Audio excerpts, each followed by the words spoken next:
Here we've got the LG K22, and let me show you how to check total screen time on the following device.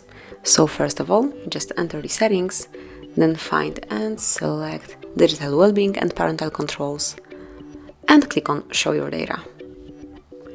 And here it is. As you can see, this device been in use for 4 minutes today, and if you will click on it again, you will be able to check the detailed stats, so settings, phone usage, Google One. These are the apps that I've been using today. And if you will go a bit lower, you will be able to check all apps that you have. And this is it. This is how you can check total screen spent on your total time spent on your device. Thank you for watching. Please subscribe our channel and leave the thumbs up.